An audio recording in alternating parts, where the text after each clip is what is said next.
Solving trig equations with u-substitution, Part 2. Let's try another example. We want to solve for x, finding approximate radian solutions in the interval 0 to 2 pi. So, step A, we need to make our trig equation look like that. I've got a couple of easy steps, subtracting the 1 and then dividing by the 3. The part that I have no easy way to deal with is that pi over 2 there. It's trapped inside that tangent function. I have no way to get it out. So I will use u-substitution. I will simply call u pi over 2x. That enables me to satisfy step A. I now have single trig function, single letter, an equal sign, and a number.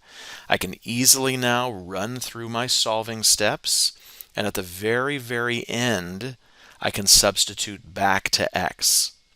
Remember, even though I only want some of the solutions, when you use u-substitution, you have to go all the way through A, B, and C.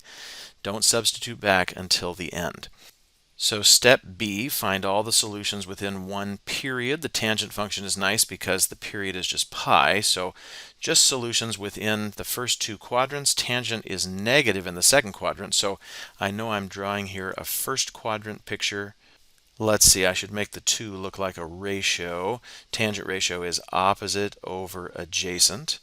This is not one of our special triangles. That means I cannot do this by hand. I'm not surprised because the directions told me already that I'm going to be going to the calculator. How will I do that? Well, obviously I'm going to have to use the inverse tangent button. Can I use it directly? The answer is yes, thankfully I can. The inverse tangent button does know about these first quadrant angles. So if I simply go to the calculator and type in inverse tangent of 2, I'll have that angle, right? That's what the inverse tangent function does. It will return to me the angle in the first quadrant that has a tangent ratio of 2. So quickly on the calculator, I am in radian mode here. I'll go tangent inverse 2, and we end up with this decimal. I'm going to keep it a little bit on the long side because I know I'm not quite done with this number. So 1.107149. Okay, so that's my angle within one period. Maybe I should call that u1. To get all of the solutions for u, I would simply need to take that value and add on multiples of the period, which for the tangent function is just pi. Okay, we've made it through now all the way to step C, which means now I can go back and remember, hey, u was something I made up. I'm going to have to replace that u in this expression with what it really is, and that is pi over 2x. Pi over 2x is equal to that decimal number plus k pi. And then I can solve for x. How will I do that? Well, right now x is being multiplied by pi over 2. If I simply multiply by the reciprocal, 2 over pi, everything will cancel out there except for the x. And that's what I want. I want that x to be by itself. So I'll multiply both sides by 2 over pi. That gives me x here. Now let's see, I need to take that decimal number and multiply by 2 over pi. I can do that easily here on the calculator. Just take my last answer, just hit times, my last answer times 2 over pi. And to a few decimal places, that gives me about 0.705.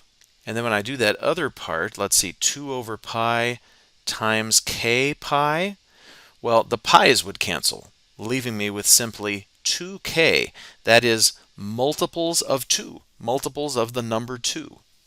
If the directions had said find all the solutions, well, we've just done that. 0.705 plus multiples of 2. Of course, I just want some of the solutions. I only want to go up to 2 pi. 2 pi is about 6.28 or so. So I will have to start listing out solutions.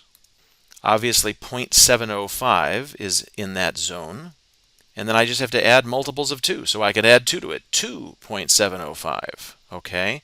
The next multiple of 2 would be 4. So add another 2, 4.705. And then the next one would be 6.705. But wait, I think that's too big. 6.705, yeah, that's over because 2 pi is only about 6.28. So these three answers are my final answers. They are the three numbers in the interval 0 to 2 pi that make this equation true. Thanks for watching.